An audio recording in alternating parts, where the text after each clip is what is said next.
Hi, I'm Alex Reed with Truman's.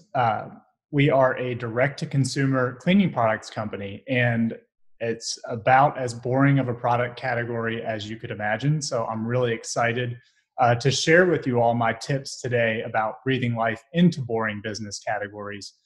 Prior to co-founding Truman's in 2018, I spent 10 years with a ceiling fan company. And I often get asked if I'm just drawn to these boring staid industries like ceiling fans and surface cleaners? And the answer is yes, because I don't believe there are such things as boring categories. I think there are only boring brands. So I'm really excited to share with you what I've found in my 10 years of experience rethinking these brands, and hopefully you can apply it to whatever industry that you're in. We'll go ahead and get started today, go through the agenda that we have.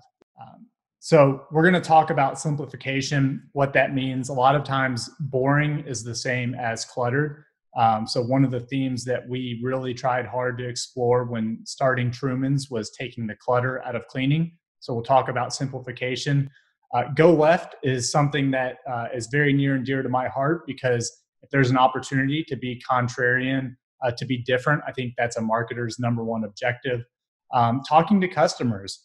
I think this DTC movement towards connecting directly with customers is fantastic, but it's also becoming much more complicated, much more involved, and there are excellent ways to capitalize on that opportunity and really use it to grow your business. And last but not least, embrace your haters. I think that's a fun one. Every industry is going to have different people that are opposed to what they're doing. But it's a really great opportunity if you look at it just as that, as an opportunity. So starting with simplifying everything, I'm going to say you're probably over explaining what you do. We all do it as we get into our jobs, as we get into our careers. We get excited and passionate about what we're working on, and we want to tell the world everything. And I think the best example of undoing that complication was the story of my prior employer. You probably have not heard the name High Volume Low Speed Fan Company, or HVLS Fan Company. And because that's a gross over explanation of what the company did. So about 2 years in, after customers calling in and asking the question, are you the guys that make those big ass fans? We changed the company name to Big Ass Fans. Very plain spoken, descriptive of what we did, but also much, much more memorable than HBLS Fan Company, and a lot more fun. As you can imagine, that created a whole downstream effect of creating this personality both internally in the company and externally with our customers and other stakeholders. And all we really did at the end of the day was simplify what it was that we were producing, which was in fact big ass fans. Feature creep is a real thing. And I think as you grow a business, you tend to think about all the different things you can do, whether it's your product, whether it's your commercialization process, customer care. And a great example of this is something that we learned at Truman's very early on. We thought, how cool would it be if customers could reorder their cleaning supplies via text message, because that's so simple. I just send a text when I'm low on glass cleaner and it shows up on my doorstep 2 days later. So we implemented that. We had a system ready to go at launch. Months later, people still weren't using it. And it made us wonder, why is it? So I looked at the text message call log, if you will, and noticed that we were getting lots of messages. However, they were getting bounced to our automated ordering system. What they were customer inquiries. They were questions that people had about the products, about their order. And so we saw that as a huge opportunity, not to just keep coming up with whiz bang features on how to order, but an opportunity to connect with our customers in a really authentic and intimate way. And I'll talk about that a bit further later on. But that was one of those cart before the horse feature creeps that we really didn't need for MVP at launch, but really taught us something valuable. Customer experience, to add to that point, really can be a winding road, but it really shouldn't be. And the best example I can share there was at Big Ass Fans. We thought we were very clever, and to be fair, our customers, some of them did too, because we introduced hold music that was, just say, on brand for true or for big ass fans. We had songs like "Feeling Hot, Hot, Hot" or "Nelly's Hot in Here." All these songs about how hot it was when customers would call. But it made us also realize that we had a very long-winded phone system. Lots of pressing one, pressing three. We're going to pass you through to the next team. And we realized that that was a self-serving type of process, that we actually were making it too complicated for somebody to get through to who they needed. And so, while it was fun for us, we realized we were making the customer experience a bit too arduous. I think last but not least, you're not your customer. And the only way you're going to find out who your customer is by talking to them. And that's something we'll dive deep into. But it's important to remember as you're thinking about your go-to-market plans, your branding, your product strategy, that you're probably overcomplicating it because you understand this way more than your customer does. And so I'll share this quick video because I think the juxtaposition between let's say a laundry detergent brand and the way Truman's approaches it today is very different. We go very much in a direction of how can we simplify this to the core. When you think about this, really this orange or red jug that is synonymous with the category, there may be 20, 30, 40 different kinds of this, different scents with oxy, removing power, all sorts of different variants of it. And frankly, it was confusing, and part of why we started the company. We looked at it as an opportunity to really simplify and offer one great product for the customer, one name, get a load of this, and just not overcomplicate what we were doing. And I'm going to end each lesson with a colloquialism from one of my favorite shows, The Office. That I think will tie to the lesson. And Dwight Schrute infamously said, "Keep it simple, stupid." It can hurt your feelings when you realize that you're overcomplicating things, but it's great advice. The next thing I want to talk about is going left, being different, setting yourself apart from the pack. Both in ceiling fans and in surface cleaners, I observed that there was a tremendous amount of fragmentation of brands, of proliferation of options. And when you unpack that a little bit, you start to realize why. Well, it's a grab for shelf space, or in the case of ceiling fans, for airspace in the retail store. And so it becomes a very convoluted customer experience, where you see a lot of repetitive type product positioning. I mean, if you look at this photo, and that's my son in the photo, because I really wanted to get his earnest reaction when starting Truman's to what the cleaning aisle looked like. It's pretty wild. You can look at the Windex bottles with the red top, and right next to that is a store brand of glass cleaner with the red top, probably 20, 30 cents cheaper. And so you see just a lot of sameness in these categories that can be somewhat boring, and it's a race to the bottom. We saw an opportunity to introduce, a lot of differentiation, not just in product, but the way the product was packaged, the way the product was delivered to the consumer, and really the way a customer would interact with it. And so what we decided to do was introduce 4 non-toxic cleaners that come with refillable bottles and concentrate cartridges. And so this is a significant simplification over what's typically provided to the customer, which is a ready-to-use bottle that's 98% water. It's sold in a single-use container. So there's a lot of waste in the supply chain, but there's also a lot of confusion because you've got 50 different surface cleaners at any given time.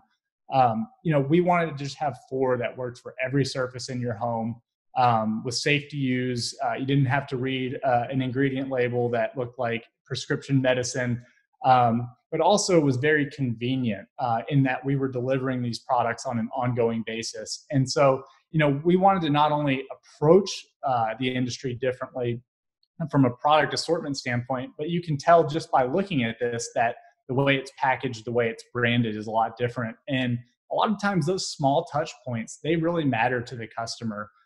You can't see it on the label from this perspective, but we've put lots of what I consider to be marketing Easter eggs into our product. One of my favorites is our glass cleaner label has a fake warning that says objects in mirror may be sexier after cleaning. We like those little touch points because, again, I think this is perceived as a burdensome, boring category. It's a chore that all consumers have to do. So if we have an opportunity to introduce some levity, to have some fun with it, we really take that opportunity to introduce these small differences that set us apart. And I think, again, sometimes best practices, are worth noting. And I'll share why that matters, because we did want to disrupt the industry. We did want to approach it in a totally different way. But there are things that you can learn in your go-to-market strategy by talking to those customers. And so when we launched these products, we launched with subscription only. We learned very, very quickly that customers wanted an on-demand option. And I'll talk about why that mattered, but first I'll share a little bit about also going left from a communication standpoint. With our customers, we reach them in a lot of the traditional ways. You think about emails and text messages and social media. And so there's only so many ways to differentiate from a design perspective because there are so many best practices. And what we've really leaned into at Truman's is to have this consistent tone that sets us apart, that again tells them we're not only there to help them, but we're having fun while doing this. And so when you look at the messaging, whether it's a text interaction or an email with a customer, we're really trying to have a good time. And I think those small differences, they speak to our customer base. Now, one of the things that was really special about bundling those 4 products was that we saw a huge increase in average order value compared to what a traditional product would in the category. So let's just pick on Windex for a minute. If you're Windex, you probably expect somebody to buy your glass cleaner and you hope that they mix up to your disinfectant.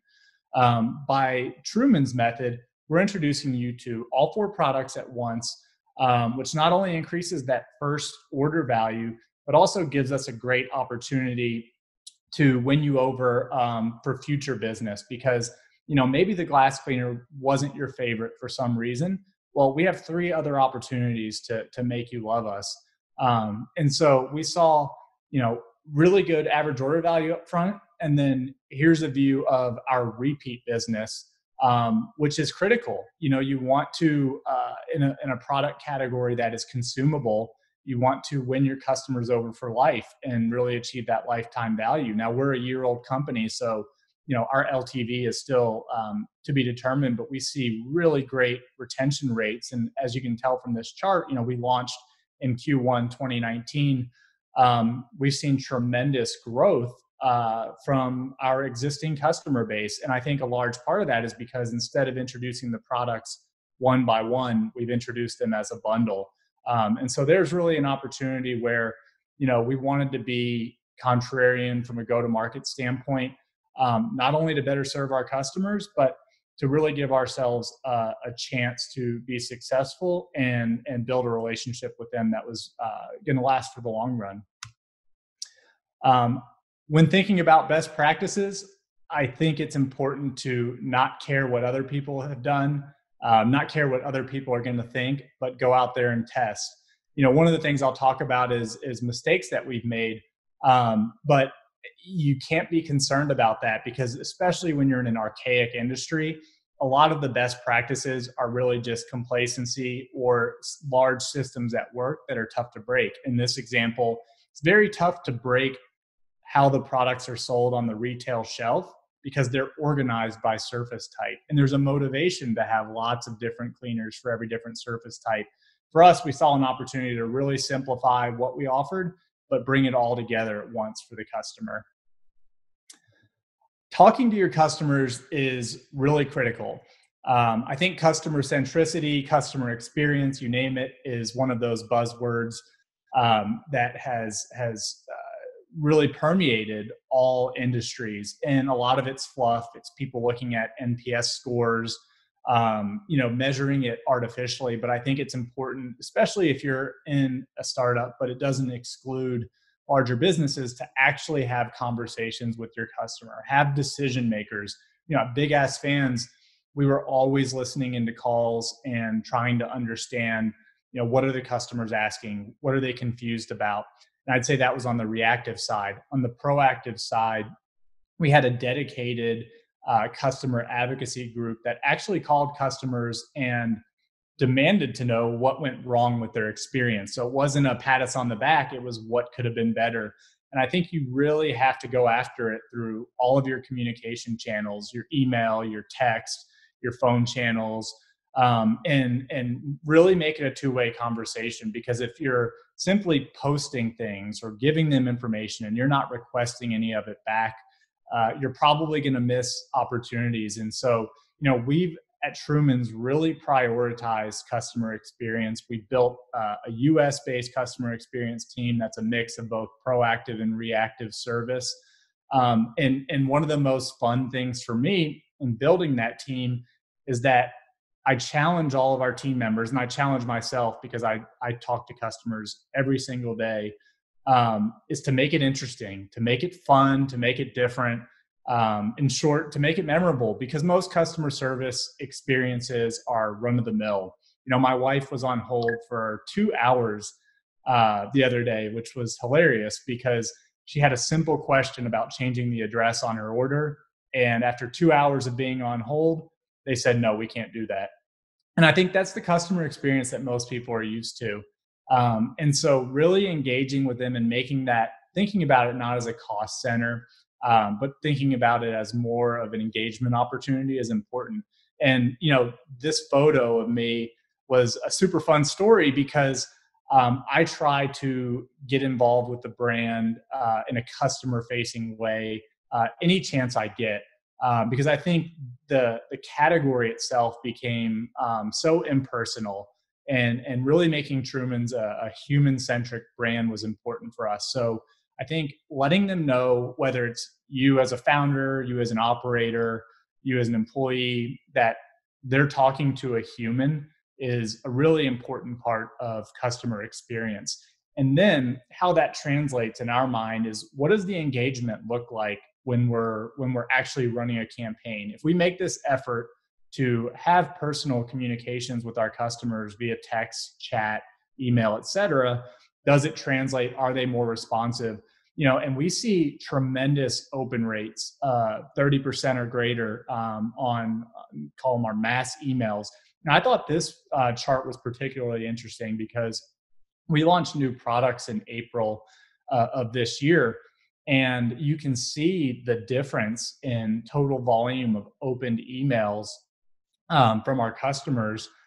When we introduced those new products, the response rate was phenomenal. So you see two shades here of teal. The large jump came from our campaign because we were, promoting these new products.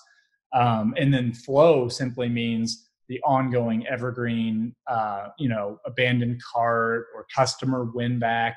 Those automated emails that you send, those are fairly consistent for us. But when we have important news, which we would classify as a campaign, be it a product launch or just company information that's valuable, we get great engagement. And I fully believe that's because we make our information really valuable for the customers and really interesting for them.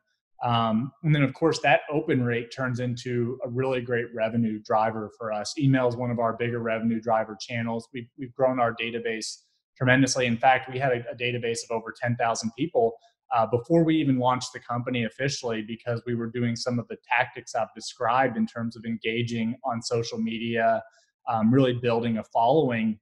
And that gave us a tremendous amount of tailwind when we launched, because people were engaged. And that's really carried over as our business has grown and progressed and even introduced new products. It's become a very meaningful source for our business. In fact, when we launched those new products in April, immediately our daily average run rate more than doubled.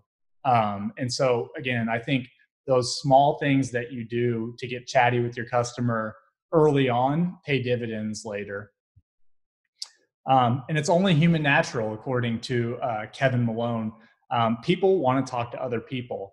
All the chat bots, all of the automated machines and recording systems can't replace human to human contact. And I think now more than ever, given the environment we're in, people really want that human contact. They want something, that surprises them and brightens their day. And again, I think companies have a great opportunity here to step in and really serve their customers well, knowing that it's not just a great thing to do for your customers, but it's a great thing to do for the business. Embracing your haters is something that I find very fun, and that was really instilled in me as a value at a company like Big Ass Fans, because as you could probably imagine, we had a few haters, but even with Truman's, somebody will say they prefer this cleaner or they use XYZ. The internet is filled with trolls and people that want to add their 2 cents. And, I think it's actually a very good thing if companies take advantage of that and engage with those customers for a couple of reasons. And you can see on this slide the sentiment from this person saying they were going to buy our products just because of our non-automated responses to people that were being dicks. And I see that type of comment every single day. And it's so funny to me because there are a lot of people that silently read this content, that are looking at how you respond to people. And they understand the internet's filled with lunatics. So while the easy thing to do is hide comments, delete them, I think really embracing the criticism that you're receiving can be a great thing, because it gives you an opportunity to have fun with it when it's obvious trolling. I think the other thing it does is it gives you an opportunity to really be honest with yourself. And that's something that we've done at Truman's. As a new company, the criticisms were really important if they became consistent. And I alluded to this earlier when I was referencing our model of our subscription business. But one of the most interesting things was, the amount of pushback we had on not offering a purchase that wasn't subscription. In our mind, it was simplification, back to that tenet of let's simplify things. We thought, let's have one product. It's with a subscription. It can be canceled anytime. We very quickly learned that their customers, no matter the circumstance, do not want a subscription, and they're willing to pay for that privilege. And so it was something that we implemented, very quickly. And so this starter kit that you see, we offered it with and without a subscription, in response to some of those haters. About 2 weeks after we launched, we jumped all over the feedback, and the results of it were phenomenal. In the immediate 2 weeks following, we saw a 26% growth in daily new customers. Our customer acquisition costs dropped by over 10%. And we saw a material impact in average order value because we were actually realizing more price for the non-subscription product. Again, had we chosen to ignore that criticism or dismiss it, we would have missed a really meaningful business opportunity. And it's something that we've actually applied to our new products too. Having learned that the first time around, we have continued to build our business model on that early customer feedback, which has been very special for us. Big Ass Fans was no stranger at all to embracing haters and actually turning some of the criticism into campaigns. And I've got pictured here simply a social media post, and you can see the level of engagement that it was receiving and the overwhelming amount of support that it was receiving. But what was really fun was we would make direct mail campaigns that featured some of our haters' most ridiculous comments. We would auto-tune videos that had people complaining to our voicemail system about the name. And I know auto-tune probably makes me sound about 100 years old because it's all TikTok now. But I think the same principle applies: is how can you have fun with the criticism? So parse the meaningful criticism that should cause some reflection, and take the obviously trolling comments and find a way to not only have fun with it yourself, but engage your customers and really get them to have fun with it as well. And so Big Ass Fans obviously drew a lot of the crazies with the name, but then did a great job of turning the criticism into fun campaigns that drew new customers. And I'll leave you with an Andy Bernard quote. Sorry, I annoyed you with my friendship. We really try to take a light tone and to have fun, even with people that are criticizing us, because I think you can't worry about every single comment. You've got to maintain your brand values. You've got to have fun, and you've got to stand your ground on this stuff. So I think shying away from criticism, especially in the early stage of the company, will create an echo chamber type effect. And so I think it's important to put yourself out there and to really engage with people no matter what they're saying. So I really appreciate you checking in. I'm going to be here to answer questions, to talk about any of these campaigns. It's been super fun to kind of relive these memories and chat through, the different rules that we apply to these traditionally boring business categories to make them exciting, to make them high growth and a lot of fun. And so, thank you so much for tuning in, and I look forward to hearing from you. I've got my contact information here if you want to talk to me directly. But I'm also going to be hanging around to chat for a bit after the session.